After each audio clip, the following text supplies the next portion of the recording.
24 Hour Sports. Don't forget to like, comment, and subscribe. Today, as you can see, I'm doing my official mock draft where I'm user controlling every team. I started this process at about 4 p.m. It's now about 11 p.m. when I'm recording this, so it took me all day. It took a lot of work and a lot of research and a lot of thought process into trying to create the perfect and the best NFL 2023 mock draft. Without too much talking, I want to get into this because it's going to be a lot of talking throughout the video. So let's go ahead and start this. First thing, we see the trade immediately.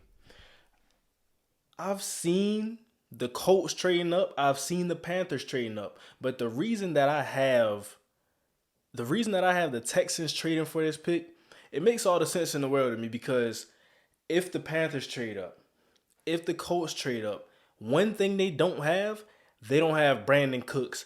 And that's the player that I added in this package to the Chicago Bears from the Houston Texans.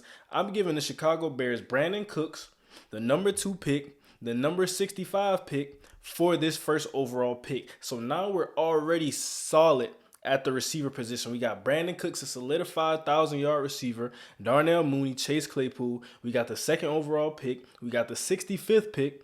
So now we're feeling good. And I think when you go with the other picks, the Panthers, the Colts, they can't offer you Brandon Cooks. So you still have to search for a receiver. And I think now, not having to search for a receiver, this allows you to do a lot more in free agency. I talk about guys like Jacoby Myers, McCole Hardman, just to name a few. You don't have to do that. Now you got more money to add somewhere else. So that's why we're doing. From the Texans standpoint, I want this to be the best mock draft for every team. So it's got to make sense for everybody. From the Texans standpoint, they got to secure Bryce Young.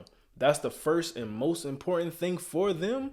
So we're going to orchestrate this trade. And you can't see players right here, but just know Brandon Cooks is involved in this deal, and he's going along with these picks.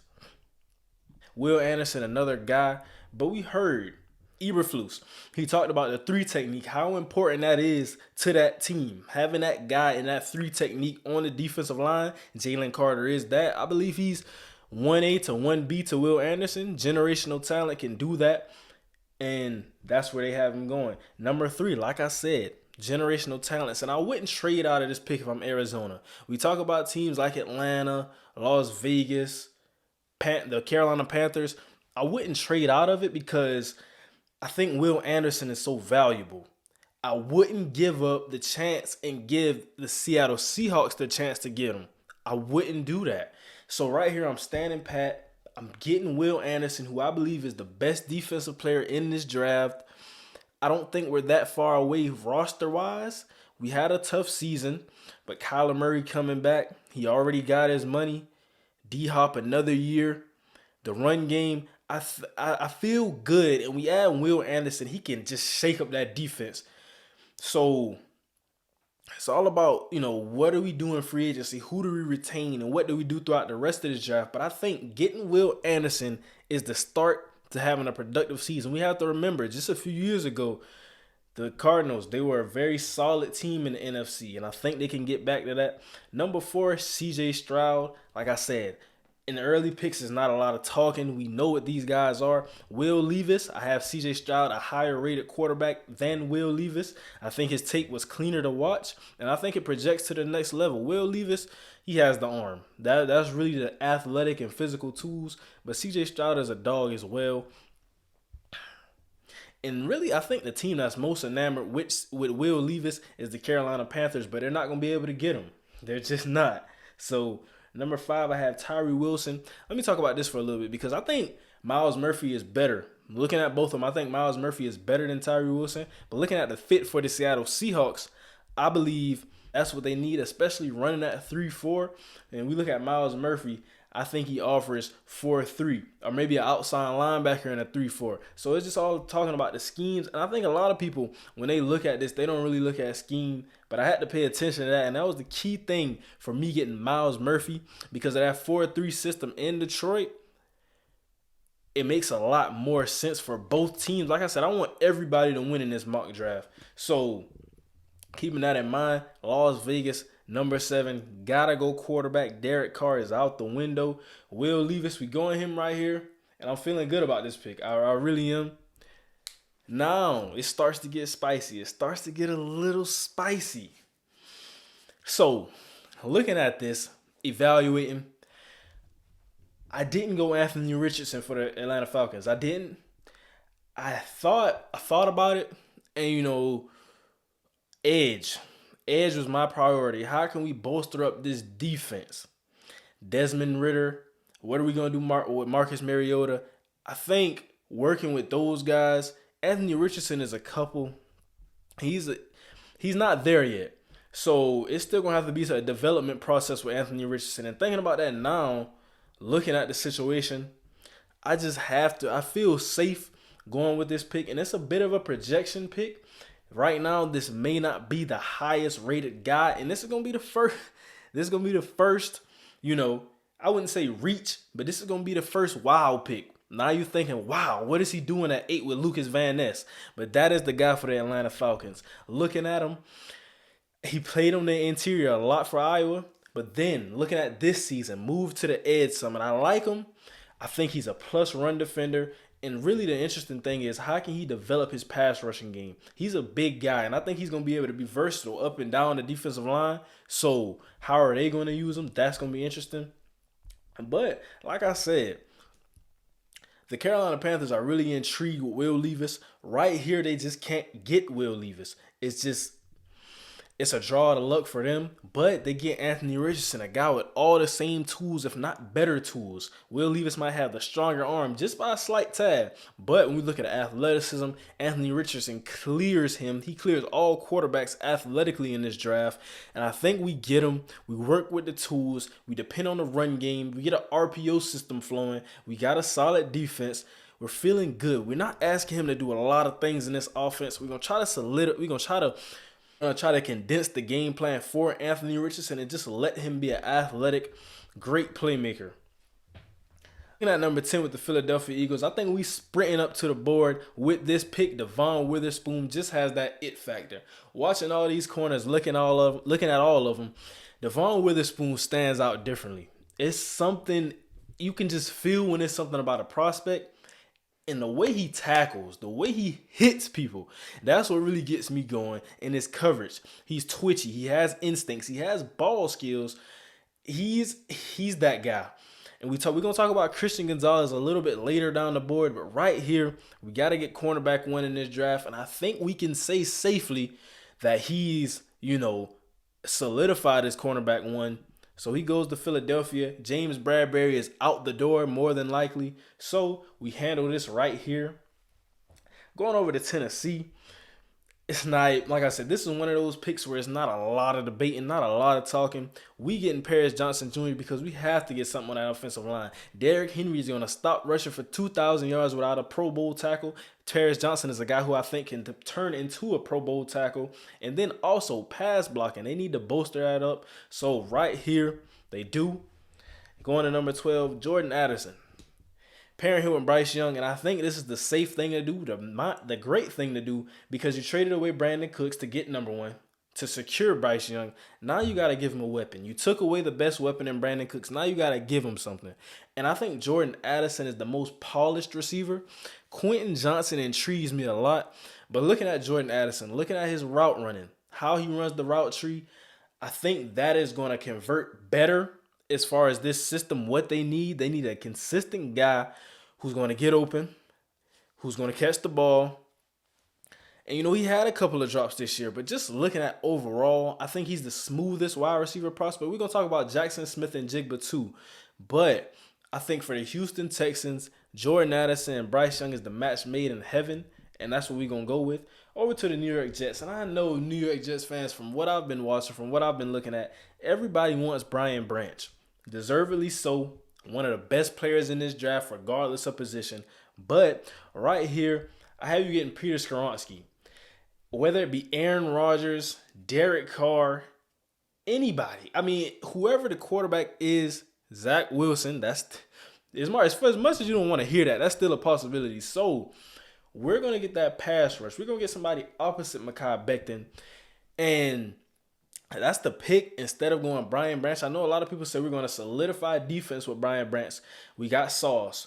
We got Mike. We got all of those guys. but he's that missing piece. And I think I understand that, but when are we going to go offense? The key to having that offense is getting this tackle, getting that offense ready for next season. Garrett Wilson taking another step, Breece Hall coming back. Now you're feeling good about what you've done.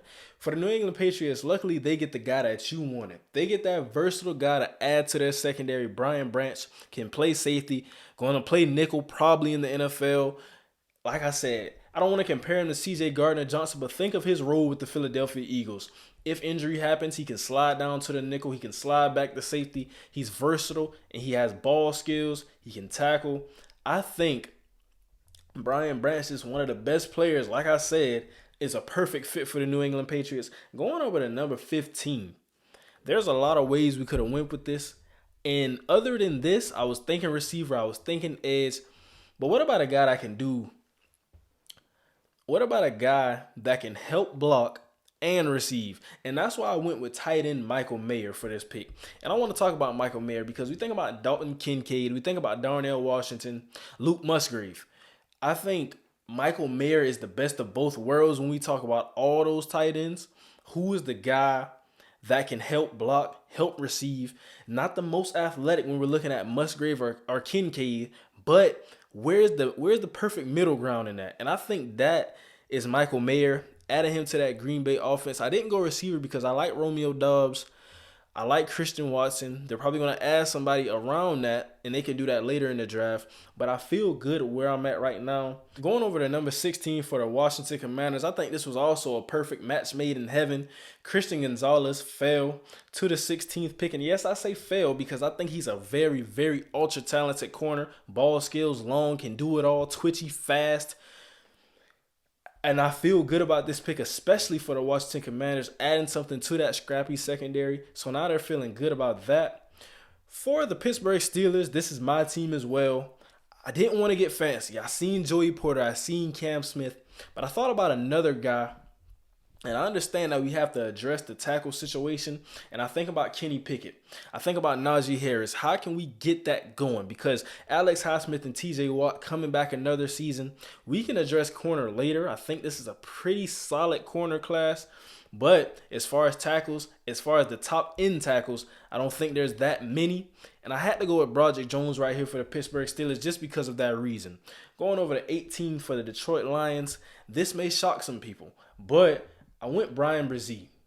And the reason I went Brian Brzee rather than going Joey Porter, rather than going Cam Smith, Emmanuel Forbes, I thought Ron Payne, Javon Hargrave, those guys may be hard to attain in free agency. Because of their value, a lot of teams going to want them. And we look at Jamel Dean, James Bradbury, who are some other corners. I feel solid about that. And I think we can also attack corner at 48 because there's going to be some solid ones still there. Brian Brzee didn't play like we seen him play earlier, but in that third year, coming off that torn ACL, he still played good. I think he has a high upside as a defensive tackle. He offers a lot, and right here, this is exactly what we need. This is what the doctor ordered for Detroit, and this is what we get. Going over to 19 for Tampa Bay, I decided to get Joey Porter, corner, and I didn't want to reach and get Tanner McKee. I wanted to play it safe. Maybe at 50, maybe in this draft, we're going to attack quarterback somewhere. But right here, this is not the place for that. And I thought about it. Jamel Dean, Sean Murphy-Bunting, there is a world, there's a scenario where both of those guys are going next year. And you don't have no corners. The slate is wiped, it's clean. I wanted to go edge right here.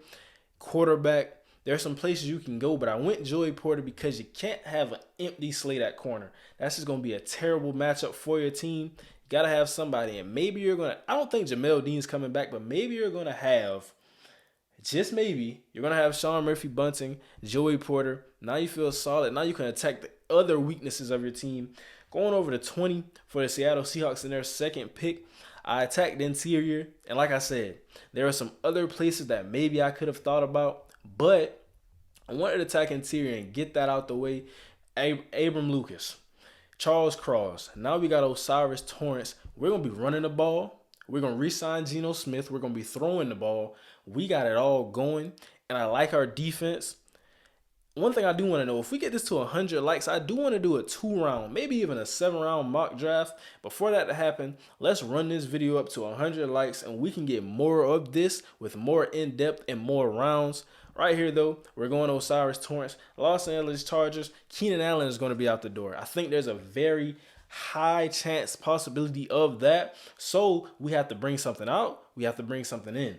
So now with that being said, I'm going with my second highest graded receiver in this draft. And I think with him and Quentin Johnson is pretty close. But the reason I go Jackson Smith and Jigba, I think is better served. I feel like he would be better in this system with the Los Angeles Chargers. We talk about systems and players. We don't want Mike Williams and Quentin Johnson. I think Mike Williams and Jackson Smith and Jigba. But Jackson Smith and Jigba can do some of the same things that we seen Keenan Allen do in that system, especially with his smooth route running. You know, he didn't play this year, but we talk about it. And one thing I did read up on, with him, Garrett Wilson, and Chris Olave, who is the best receiver on that team? So we think about that, and he doesn't have the top end speed, but he's smooth. And that's what you're going to need in NFL. We don't really need a game breaker. We need somebody that's smooth, that I can depend on, consistent first down guy. And I think Jackson Smith and Jigba is that. But going over to the next pick, match made in heaven. I don't want to say Lamar Jackson because that's not a sure thing just yet. But think about it. Lamar Jackson, Quentin Johnson. That's the match made in heaven. I think I don't need to introduce Quentin Johnson by this point. Ultra athletic receiver, 6'4", over 200 pounds. Didn't have a big game in the championship against Georgia, but who did on that team? So I think about that. And now over to Minnesota. They got to attack secondary. Just not good enough. And I think Cam Smith is the guy right here. Clark Phillips, another guy who can compete for this spot. Kelly Ringo, a guy who I think is ultimately going to drop due to his playoff performance. But I still think there's some things there. If it gets cleaned up, he can be a solid NFL corner. But right here for us, we going Cam Smith. Going over to Jacksonville, I got Dalton Kincaid. I talked about Darnell Washington, Luke Musgrave, Michael Mayer. And I said he's the best of both worlds.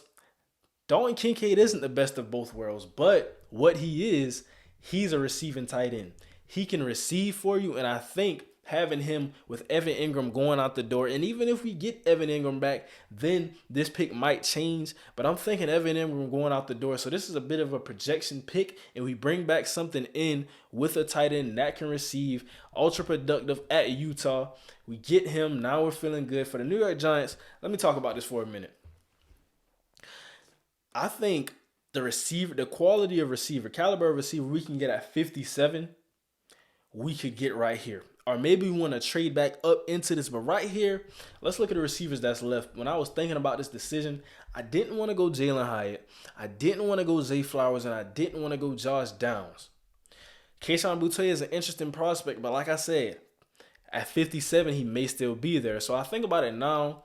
And I thought about, what do we need? Then I thought about it. How do we lose in the playoffs? You have to have a bad taste in your mouth. Philly ran the ball down our throat. Who can stop that? Let's go over to this linebacker position. Drew Sanders, an interesting candidate. Noah Sewell, an interesting candidate. But who is more interesting than them all? Trenton Simpson, a dog out of Clemson, can cover, can run, can hit. And I think we add him now. Either we have Jalen Smith and Trenton Simpson or Jarrett Davis and Trenton Simpson. But either way, Trenton Simpson is going to be a starting linebacker for us day one. Still get to get a receiver in the later rounds. So maybe we don't have a lot of cap space, so I don't know what we're going to do as far as free agency. But I do know right now we got this linebacker, Trenton Simpson. Going over to number 26, this is another match made in heaven.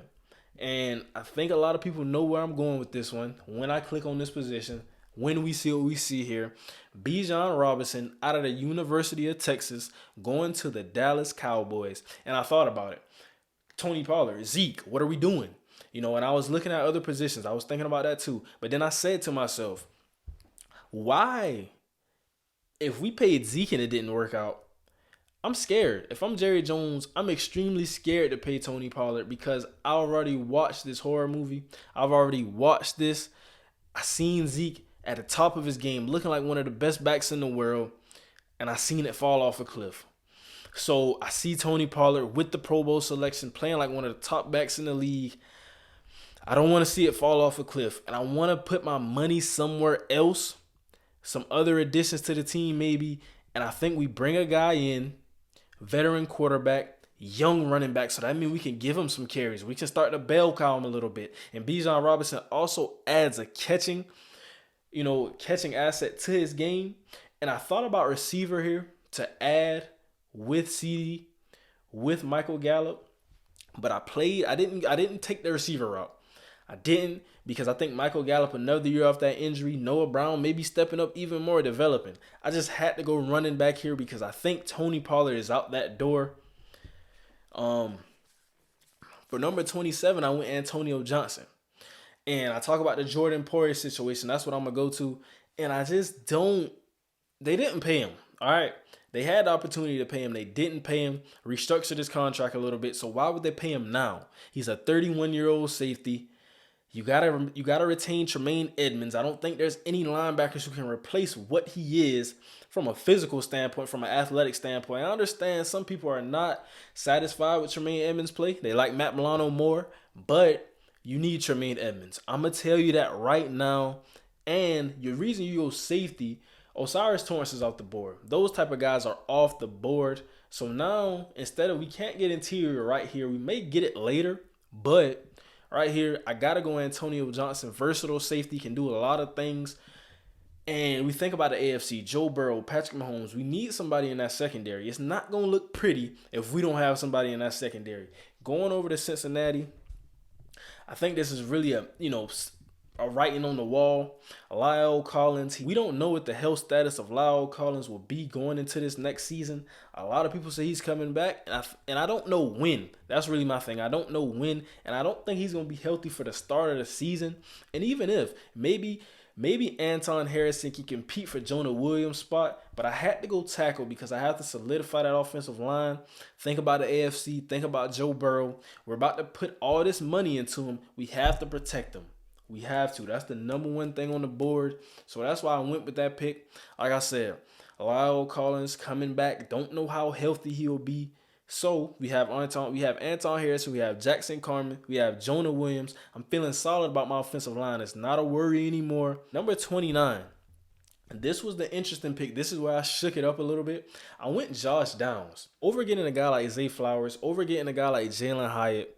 I think adding him with Chris Olave, adding him with Michael Thomas coming back off that surgery. I don't know what Jarvis Landry is going to do for this team next year, but I do know one thing for sure. Josh Downs is a stud. Ultra productive at the University of North Carolina. He's going to work in the slot. Also, Zay Flowers is a guy who's going to work in the slot. But for me, Josh Downs, I think the route running, I think the speed, having that edge over Zay Flowers, that's what really got me to make this pick. Jalen Hyatt, I just don't see him being a fit in that. I mean, think about it. You think speed, that's a fit in any system. But I think Josh Downs and Zay Flowers, if I didn't pick Josh Downs, would be my pick for this team. Jalen Hyatt, I just don't see him on this team right here. So I went Josh Downs right here. Number 30 to the Kansas City Chiefs. This is going to be an interesting one, and it's going to surprise a lot of people. The guy I'm getting is not, you don't even see him on the screen right now. Let's talk about it. Out of Army. Had a situation where we didn't know if he was going to be able to be eligible for this draft, but he's an ultra productive edge. All the talent in the world, all the physicals, all the size, scheme fit for the Chiefs. You're going to feel good about this pick. I had to go Andre Carter. And you see the C+ grade. I'm not worried about that. But Andre Carter, let's talk about him for a little bit. And it's interesting because I understand the worries. I understand the concerns. If he's called, the Army calls for his services at any time, he has to leave the team. And that's one thing you worry about. But in this situation, we can't think about that. We have to think about the football player right now. What can he do for our team? And if that situation comes up, then we salute him to fight for the country. But right now, we have to draft him to play for this team. I think he's the best edge as far as fit. I see Nolan Smith, but I don't know about the fit. BJ Ojolari, Derek Hall. I think Andre Carter is the guy for the Kansas City Chiefs. Let me know what you think in the comments about this move. And to close this thing out, Siaki Ika. Siaki Ika, whatever you want to call him. He's going to be that dog in the middle of the trenches for the Philadelphia Eagles. Let me know what you think about this draft in general. Is this a perfect first round mock draft? What would you change? What would you do? What picks did I make that just weren't aligned with your reasoning, aligned with your thought process? I like what I did right here, though. I think this is a pretty solid draft. And we think about it, let's talk about this last pick for a little bit. Siaka Ika. He's going to be that defensive lineman, so we're not scrambling for Linval Joseph. We're not scrambling for Ndamukong Suh. Fletcher Cox not getting any younger. Is he coming back? We're not sure. Javon Hargrave, we're not going to be able to retain him. So we attack Devon Witherspoon. We attack Siaka Ika. Now all we have to do is worry about Miles Sanders, the running back. Worry about Isaac Seumalo. I'm feeling good right now. This is my first round mock draft. Let me know what you think below in the comments. Don't forget to like, comment, and subscribe. We out.